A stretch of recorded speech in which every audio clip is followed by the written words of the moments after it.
Leader of the third party has the floor. Please.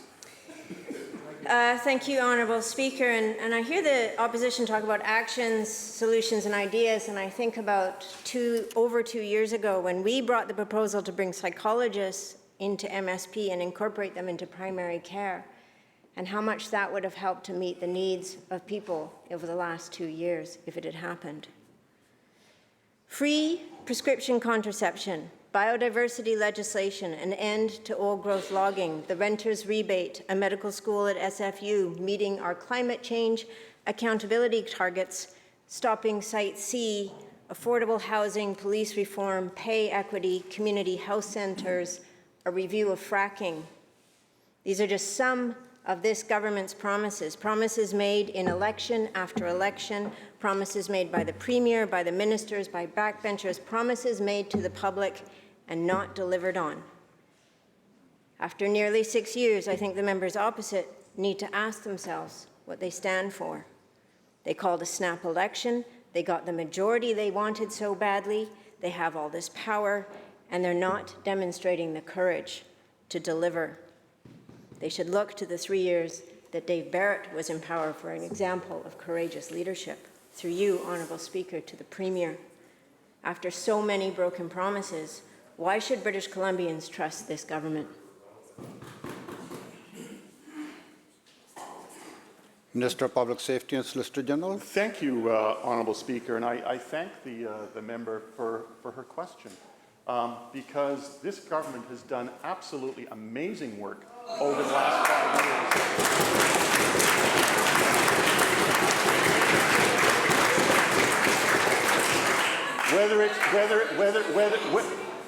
Not just good, it's amazing. You know what, Honourable Speaker?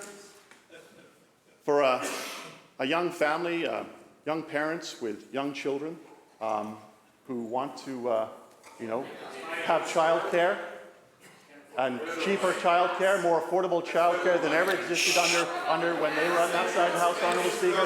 That's pretty amazing, Honourable Speaker.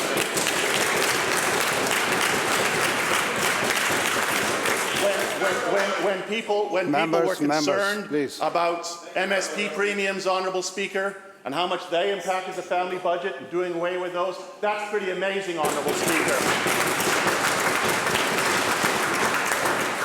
When people were struggling with car insurance that was going up and up and up, and members on the other side, when reports came out, said, oh, it's going to go up, and they, oh, no, it's not going up. Just before an election, the national election, they jacked the rates up, and all of a sudden we are able to give them an car insurance that is significantly 20% cheaper than it was before. That's pretty amazing, Honourable Speaker. When we bring together a climate action plan that's the best in this country, Honourable Speaker, that's pretty amazing. We've got a lot more to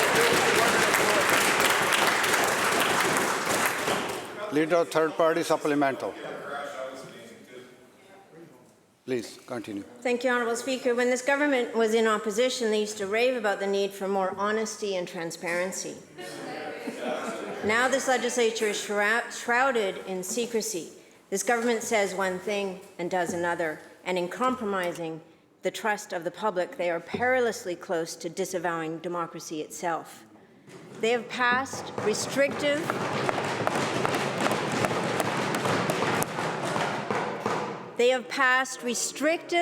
FOI legislation. They have threatened to revoke the party status of their opposition. Lobbyists are embedded in their party infrastructure. The Canadian Association of Journalists gave this government the Code of Silence Award for its dedication to denying transparency, openness, and the public's right to know. Less transparency, less trust, more corporate influence. This is not the party that they sold themselves as to British Columbians. Through you, Honourable Speaker, to the Premier, in his own words, how would he describe a healthy democracy? Deputy Premier. Thank you, Honourable Speaker, and I thank the member for her question.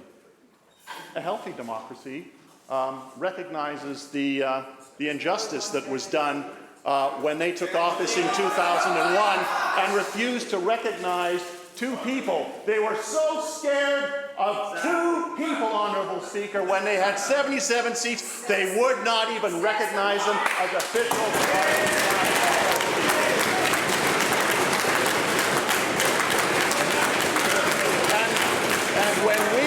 And when we took office, Honourable Speaker, Members.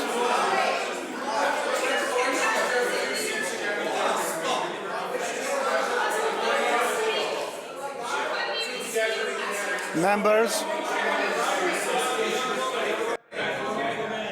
Members. Member.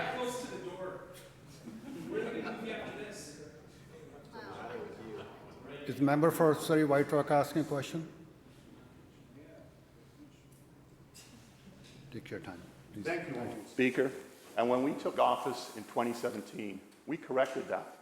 I made official party status for when there are two individuals that allowed that member and her colleagues to become an official party in this way.